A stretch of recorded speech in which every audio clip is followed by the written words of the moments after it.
Hello students, how are you all? Welcome back. In last video we were discussing about the equilibrium constant. सबसे पहले तो law of chemical equilibrium से हम लोगों ने equilibrium constant क्या होता है ये सीखा, इक्विलिब्रियम कांस्टेंट को फाइंड करना सीखा, इक्विलिब्रियम कांस्टेंट की यूनिट्स एंड उसकी कैरेक्टरिस्टिक्स हम लोगों ने लास्ट लेक्चर में डिस्कस की थी. Today we will discuss about the applications of equilibrium constant कि हम लोगों ने इक्विलिब्रियम कांस्टेंट फाइंड तो कर लिया बट उसको कहाँ अप्लाई कर सकते हैं, क्या क्या उसकी एप्लीकेशंस है, या फिर इक्विलिब्रियम कांस्टेंट से हमें किसके बारे में पता चलता है. तो इसकी ओवरऑल तीन इंपॉर्टेंट एप्लीकेशंस हैं. There are three applications of equilibrium constant. First one is to predict the extent of the reaction. To predict the extent of the reaction. Now what about this extent? Extent का मतलब क्या होता है, कितने amount में आपका reaction हो रहा है. इसको हम लोगों ने थर्मोडायनेमिक्स में भी स्टार्टिंग में डिस्कस किया था और मैंने आपको बताया था कि सपोज हमारे पास दो रिएक्टेंट्स हैं ए एंड बी, जिनको क्या करना है, रिएक्ट करना है for the formation of the products C and D. Let us consider this general equation कि मेरे पास दो रिएक्टेंट्स हैं ए और बी, ठीक है, और वो रिएक्ट करेंगे आपस में और प्रोडक्ट्स की फॉर्मेशन करेंगे. दो प्रोडक्ट्स बनाएंगे, कौन कौन से, capital C and capital D. मान लीजिए मैंने ए लिया है 20 ग्राम्स एंड बी भी मैंने कितना लिया है, सपोज 20 ग्राम ही लिया है. इक्वल कंसंट्रेशन, इक्वल अमाउंट मैंने दोनों रिएक्टेंट्स का ले रखा है. तो कभी भी ऐसा नहीं होता कि अगर आप ये 20 ग्राम ले रहे हैं और ये 20 ग्राम ले रहे हैं तो दोनों कंप्लीटली ही एक दूसरे के साथ कंबाइन हो जाएंगे. हो सकता है इसका सिर्फ 10 ग्राम ही कंबाइन हुआ हो और ये कंप्लीटली कंबाइन हो गया हो, ठीक है, कंप्लीटली इन्वॉल्व हो गया हो, यूज्ड अप हो गया हो रिएक्शन में. हो सकता है इसका सिर्फ 1 ग्राम ही इसके सिर्फ 2 ग्राम के साथ ही क्या करे, रिएक्ट करे.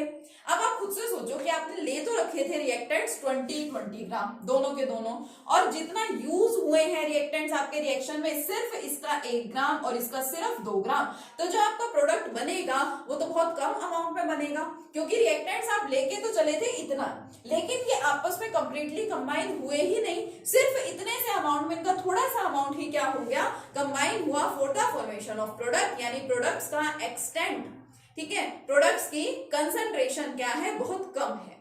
तो यही चीज, यही एक्सटेंट हमें कौन बताता है, इक्विलिब्रियम कांस्टेंट बताता है. इक्विलिब्रियम कांस्टेंट हमें बताएगा कि क्या कंसंट्रेशन रिएक्टेंट्स की ज्यादा है किसी पर्टिकुलर रिएक्शन में, प्रोडक्ट्स की ज्यादा है, या फिर दोनों की कंसंट्रेशन क्या है, इक्वल है या कंपेरेबल है. कैसे पता चलेगा? सबसे पहले तो हमें जो भी केमिकल इक्वेशन गिवन होगी उसका first of all we have to find out the equilibrium constant. जो हमें केमिकल इक्वेशन दे रखी है उसका सबसे पहले आप क्या करो, आप उसका इक्विलिब्रियम कांस्टेंट फाइंड कर लो. कैसे? फॉर एन एग्जांपल मैं आपको बताती हूँ कि जनरल इक्वेशन मैंने ले ली a plus B gives c plus D. हमेशा ध्यान रखें जहां पे भी इक्विलिब्रियम की बात कर रहे हैं ये डबल साइडेड एरो जरूर लगा देना, ठीक है, क्योंकि रिवर्सिबल प्रोसेसेस हम लोग यहाँ पे कंसिडर करते हैं. मान लो मुझे इस रिएक्शन के लिए इक्विलिब्रियम कांस्टेंट फाइंड करना है तो मैं कैसे करूंगी, इक्विलिब्रियम कांस्टेंट कंसंट्रेशन की टर्म्स में तो c भी लगा सकती हूँ यहाँ पे, ठीक है. It will be equal to concentration of the products divided by concentration of the reactants. अब ये तो मैंने जनरल वे में लिखा है, जनरल फॉर्म में मैंने लिखा है, मुझे इनकी कंसंट्रेशंस फिलहाल नहीं पता क्योंकि मैंने जनरल ले रखे हैं. सपोज आपको दे दिया जाए कि आपके पास ये रिएक्टेंट है, ये प्रोडक्ट बन रहे हैं और इनकी कंसंट्रेशंस ये हैं, सी की कंसंट्रेशन, डी की, ए की, बी की. सपोज आपको इन सबकी कंसंट्रेशन पता है, आप इसको पुट करेंगे, इसको सोल्व करेंगे, आपको क्या मिल जाएगा यहाँ पे के या फिर केसी की वैल्यू आपको मिल जाएगी because it is equilibrium constant in terms of concentration. ठीक है, सिंपल सी बात है बिल्कुल. अब मान लो अब इसकी कुछ भी आपको वैल्यू मिली तो आपको इसकी वैल्यू को ऑब्जर्व करना है. 3 केसेस यहां से अराइज होते हैं. Number 1, if the value of KC, जो आप यहां से केसी फाइंड कर रहे हैं, if the value of KC is greater than 10 raise to the power 3. अगर आपको यहाँ पे केसी की जो भी वैल्यू मिल रही है, if it is greater than 10 raise to the power 3, हम यहाँ से चेक करेंगे कि क्या वो 10 रेज़ टू द पावर 3 से ग्रेटर है और ये कंडीशन गिवन है, एक्सपेरिमेंटली वेरीफाइड है, तो इसको हमको चेंज बिल्कुल भी नहीं करना है. If the value of KC is greater than 10 raise to the power 3, यानी कि ग्रेटर देन क्या है, 1000 से ज्यादा होगी, ठीक है, देन अब ये क्या शो कर रहा है कि इक्विलिब्रियम कांस्टेंट की वैल्यू ज्यादा है.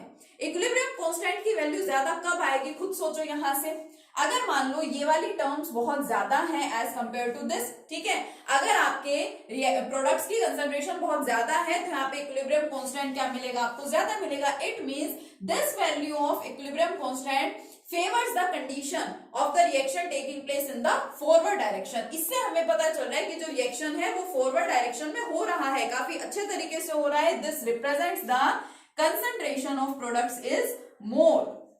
It represents the concentration of products will be more. अगर वैल्यू आ गई greater than 10 raised to the power 3, simple सा काम आपको करना है, गिवन इक्वेशन से इक्विलिब्रियम कांस्टेंट फाइंड करो, उसकी वैल्यू चेक करो। अगर वैल्यू आ गई greater than 10 raised to the power 3, then the concentration of products will be more. Second case,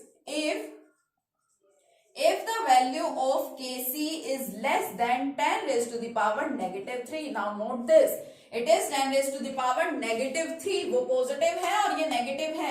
then अब लेस आ रही है, तो लेस से तो अंडरस्टूड है that the concentration of reactants, कि जो रिएक्टेंट है वो कंप्लीटली रिएक्ट कर ही नहीं रहे हैं, so the concentration of reactants will be more. इसका मतलब रिएक्टेंट्स की कंसेंट्रेशन क्या होगी, ज्यादा होगी। एंड थर्ड वन, अगर क्या हो जाए, if the value of Kc lie between, अगर वो इन दोनों वैल्यूज के बीच में लाई करे तो lie between 10 raised to the power negative 3 to 10 raised to the power 3, इसका मतलब ना तो प्रोडक्ट्स की कंसेंट्रेशन ज्यादा है ना ही रिएक्टेंट्स की कंसेंट्रेशन ज्यादा है। It means the concentration of reactants and products will be comparable। ये क्या शो करता है, ये शो करता है कि रिएक्टेंट्स और प्रोडक्ट्स की कंसेंट्रेशन क्या होंगी, यहाँ पे कंपेरेबल होंगी, ना तो प्रोडक्ट ज्यादा है और ना ही रिएक्टेंट ज्यादा है, ठीक है। तो इससे हमें पता चलता है एक्सटेंट ऑफ द रिएक्शन के बारे में। जस्ट आपको इन वैल्यूज का ध्यान रखना है, 10 raised to the power 3 से ग्रेटर आ गई, it shows that the concentration of products will be more. Less than 10 raised to the power negative 3 आ गई, it means concentration of reactants will be more. और अगर इन दोनों के बीच में लाई कर रही है value, then the concentration of reactants and products will be comparable। Value क्या होगी यहाँ पे, कंपेरेबल होगी, ठीक है। वैल्यू में कंसेंट्रेशन जो है वो कंपेरेबल होगी। तो फर्स्ट एप्लीकेशन यहाँ पे क्या थी, to predict the extent of the reaction. Now the second application is to predict the direction of the reaction. Okay, now next application is to predict the direction of the reaction. कि हमें पता लगाना है कि जो हमारे पास given reaction है, whether it takes place in forward direction और इन बैकवर्ड डायरेक्शन, या फिर वो इक्विलिब्रियम में भी हो सकता है, ठीक है। तो कैसे पता चलेगा, इसके लिए हमें एक नई टर्म की यहाँ पे रिक्वायरमेंट है, which is known as reaction coefficient. एक और टर्म हम लोग यहाँ पे इंट्रोड्यूस कर रहे हैं जिसका नाम क्या है, reaction coefficient, and which is represented by capital Q। अब एक सिंपल सी बात है, इक्विलिब्रियम कांस्टेंट है क्या, रेशियो है। किसका ratio, concentration of products to the concentration of the reactants. लेकिन हमने एक बात ये वहां पे बोल दी कि जो रिएक्शन है अगर वो इक्विलिब्रियम में है तो उस पर्टिकुलर इक्विलिब्रियम पॉइंट के ऊपर आकर के अगर हम concentration of products and concentration of reactants का रेशियो फाइंड करें तो उसको हम क्या बोलते हैं, इक्विलिब्रियम कांस्टेंट बोलते हैं। क्या कह देते हैं उसको, कैपिटल K। लेकिन मान लो अब हमारा रिएक्शन स्टार्ट हुआ, ऐसा तो नहीं होगा कि रिएक्शन स्टार्ट होते के साथ ही इक्विलिब्रियम में आ गया, नहीं। इक्विलिब्रियम में पहुंचने के लिए कोई भी रिएक्शन अगर इक्विलिब्रियम में पहुंचेगा तो थोड़ा सा टाइम तो लगेगा।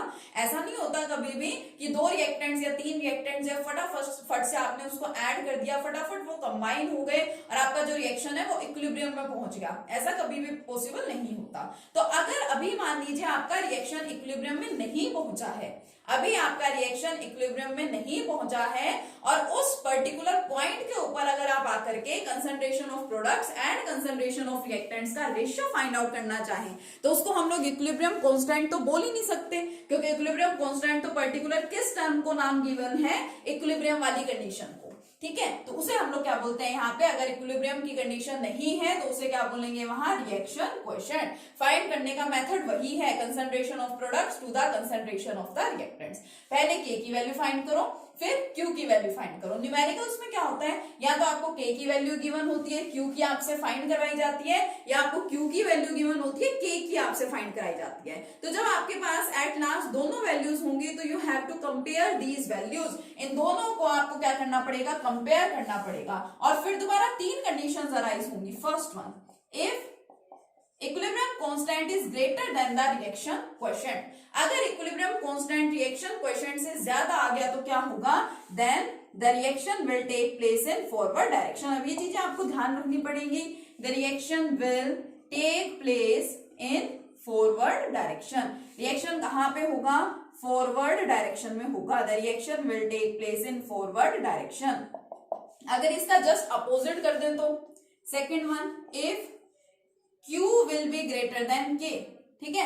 अब सिंपल सी बात है, आप ऐसे याद रख सकते हैं, अगर इक्विलिब्रियम की कंडीशन आ गई तो उसमें आपने इक्विलिब्रियम कांस्टेंट फाइंड कर लिया, और इक्विलिब्रियम कांस्टेंट आपको और ज्यादा मिल रहा है, यानी आपका रिएक्शन और होते जा रहा है। और होते जा रहे का मतलब क्या है कि वो फॉरवर्ड डायरेक्शन के अंदर प्रोसीड कर रहा है, ठीक है। और अगर मान लो Q की वैल्यू ज्यादा हो गई as compare to K, then the reaction will take place in backward direction, then the reaction will take place in backward direction. Reaction कौन से डायरेक्शन में जाएगा, फिर बैकवर्ड डायरेक्शन में जाएगा, ठीक है।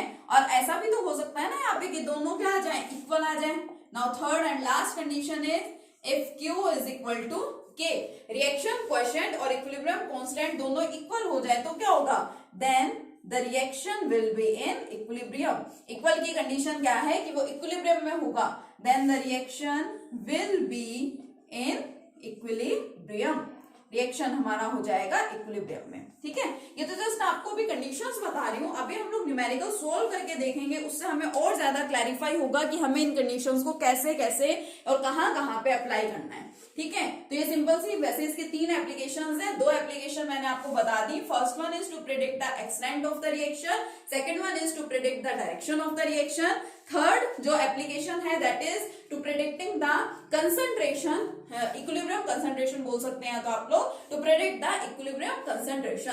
जब आपका रिएक्शन इक्विलिब्रियम की कंडीशन में पहुंच जाता है तो उस कंडीशन पे आके जो आपके रिएक्टेंट्स हैं एंड जो आपके प्रोडक्ट्स हैं उनकी कंसंट्रेशन क्या है, उन कंसंट्रेशंस को फाइंड आउट करना। उसके अंदर थर्ड एप्लीकेशन में भी सिर्फ न्यूमेरिकल्स ही है, उसमें इस तरह की कोई कंडीशन नहीं है। तो अभी हम लोगों ने फिलहाल 2 एप्लीकेशंस पढ़ी हैं, पहले हम इनके न्यूमेरिकल्स करेंगे, उसके बाद हम लोग थर्ड एप्लीकेशन को डिस्कस करेंगे। तो नेक्स्ट लेक्चर में मिलेंगे इनके न्यूमेरिकल्स के साथ। Okay, thank you.